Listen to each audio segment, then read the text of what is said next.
En el nombre del Padre, y del Hijo, y del Espíritu Santo. Amén. ¿Quién como Dios? Nadie como Dios, querida familia misionera del amor de Dios. Tengan ustedes un bendecido día en el Señor. Hoy, lunes 24 de octubre del 2022, contemplamos el Evangelio según San Lucas, capítulo 13, versículos 10 al 17, donde, hermanos, una vez más vemos a través de este Evangelio de hoy, cuando Jesús sana a una mujer enferma por 18 años que vivía enjorobada y poseída de demonios, donde muchos, al ver este milagro, se alegraron profundamente. Pero también vemos a un hombre legalista, justamente a ese jefe de esa sinagoga, que apoyándose de esas normas absurdas, de ese legalismo religioso, y con la característica, quizás como Jesús siempre lo dijo, hipócritas, se indigna porque Jesús ha sanado en el día de sábado, donde según la ley se honra y se alaba a Dios. Por eso vemos que Jesús denuncia esa hipocresía de legalismo que tienen aquellos hombres en ese entonces. Y con esto, hermanos, me gustaría que nos centráramos en la actitud de este personaje. Siempre me ha sorprendido cómo, ante un milagro evidente, hermanos, alguien que sea capaz de cerrarse de tal modo que lo ha visto y no le afecta en lo más mínimo. Ha visto un milagro grande y hermoso de sanar, curar y liberar a una mujer y no le importa, no le afecta. Es como si no hubiera visto lo que acababa de ocurrir. Y es como si lo que ha acabado de ocurrir para él no significa absolutamente nada. Hermanos, la razón está en la vivencia equivocada de las mediaciones que tienen muchos judíos en aquel tiempo. Por distintos motivos, quizás culturales, de vivencia, de designio divino, de antropológicos, no lo sé. Pero son por distintos motivos y es inevitable, hermanos, es inevitable que entre Dios y el hombre haya visto de alguna manera esas mediaciones. El problema está, hermanos, en que algunos judíos hacen de la mediación un absoluto, una ley, de manera que la mediación no les pone en comunicación con Dios, no interiorizan verdaderamente lo que Dios quiere transmitir, sino que se quedan en esa propia ley absurda. Olvidan el sentido último y se quedan en el medio, en esa mitad, no avanzan ni retroceden, están estancados. Y de este modo, hermanos, Dios no puede comunicarle su gracia. Al hombre endurecido, al hombre que por más que vea los grandes milagros y no sepa reconocer, pues Dios no puede comunicar su gracia, no puede comunicar sus dones, no puede comunicar sus carismas, no puede comunicar su amor. Y por lo tanto, esa experiencia religiosa no va a enriquecerse, hermanos, en su vida de cada uno de ellos. Amén. Todo ello, hermanos, les conduce a una vivencia quizás rigurosa de la religión, aferrados al cumplimiento de lo que dice la religión, a encerrar a su Dios en unos medios, en unos procesos, en unos procedimientos, en unos ritualismos. Se hacen un Dios a medida y no le dejan entrar en sus vidas. Hermanos, dentro de su religiosidad, creen que todo está solucionado si cumplen solamente con algunas normas, como en este caso del sábado. Se comprende así la reacción de Jesús por esa mente. Por eso es que Jesús reacciona fuerte y dice: hipócritas, ¿no desatáis del pesebre todos vosotros en sábado a su buey y a su asno para llevarlo a dar de beber? Descubre Jesús a través de él el sinsentido de esa equivocada vivencia del sábado. Porque por encima de la ley está el hombre.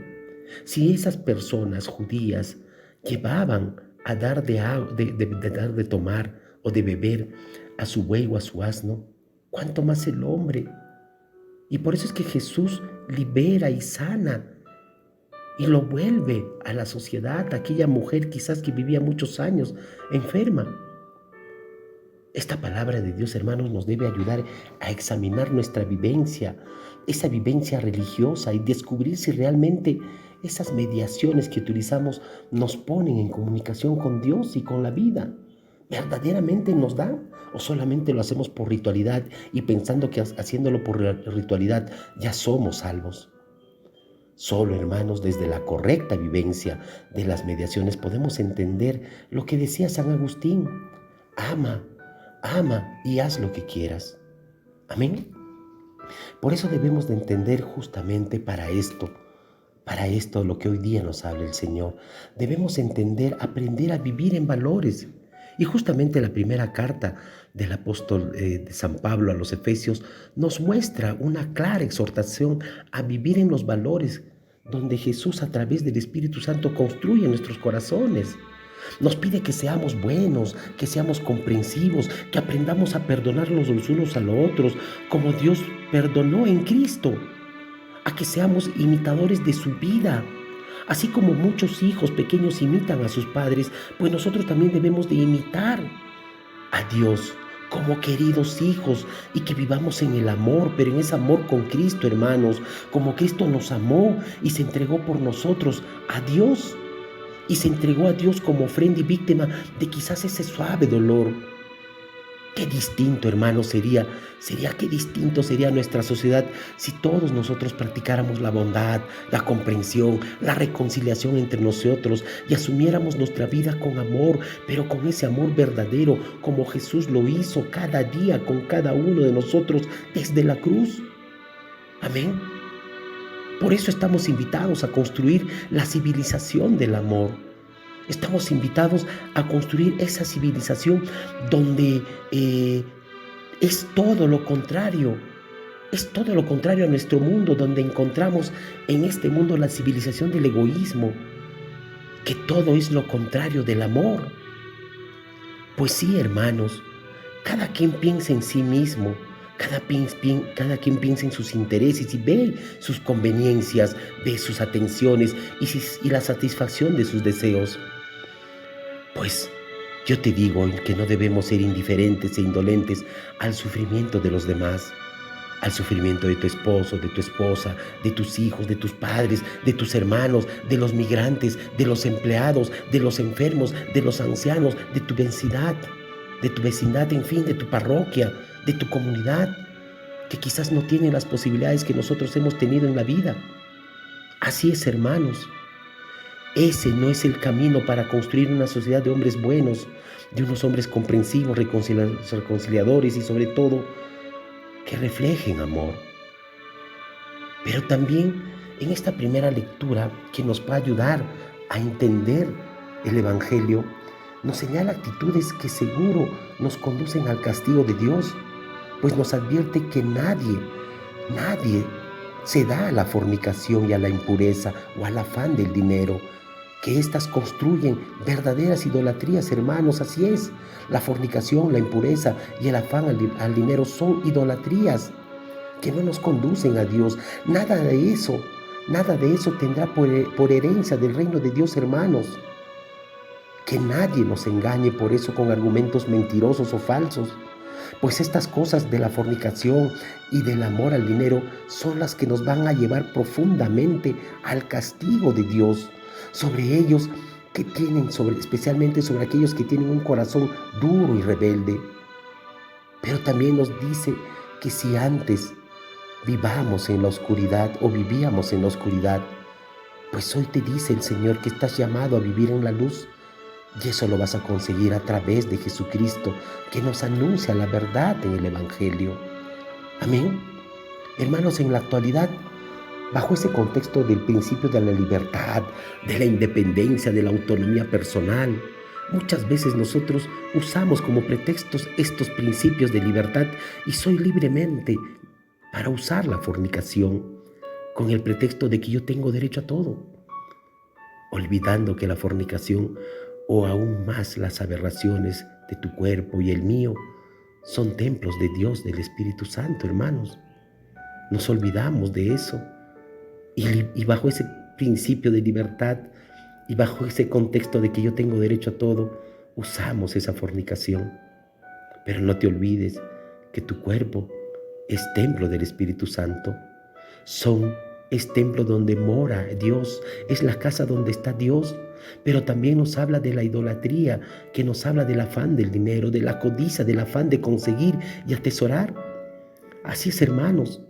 Esta sociedad de la publicidad, del consumismo, del placer, nos ha puesto como metas supremos y en definitiva de la vida simplemente a trabajar y a trabajar, a trabajar y a trabajar. Y si tú te pones a observar hoy en nuestra actualidad, muchos jóvenes son víctimas de todo ese ataque de imágenes, de mensajes en redes sociales, de mensajes publicitarios que solamente hablan de la vida, de conseguir bienes y dinero como meta principal de la vida, sin darse cuenta que son placeres efímeros y temporales, hermanos. Y muchas veces cuando no se consigue ello, llegan justamente a la desilusión total, al desánimo total y hasta caen en el suicidio, en esa autoliquidación de la vida. Amén. Por eso hoy reconozcamos que estamos llamados, tú y yo, hermanos, a una libertad profunda, sí, pero a esa libertad de los hijos de Dios, no a la libertad del mundo. Amén. Es esa libertad donde nosotros, así como la mujer enjorobada miraba el piso, pero cuando se sanó, se levantó y miró al cielo.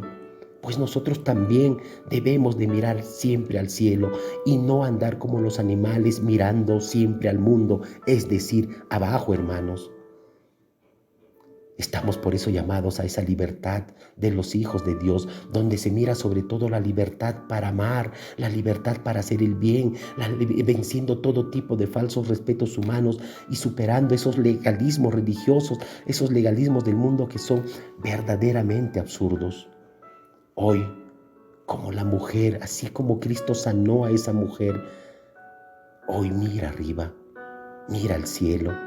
Mira el Evangelio, mira las bienaventuranzas, mira las enseñanzas de Jesús y no mires hacia abajo nunca más. No mires al mundo, no mires a la fornicación, no mires a la lujuria, no mires solamente a atesorar bienes y dinero, porque de seguro te vas a autoliquidar. Mira lo bonito, mira el servir, el amar, el darlo todo a cambio de nada. Señor, dame lo que me pides y pídeme lo que quieras. Amén.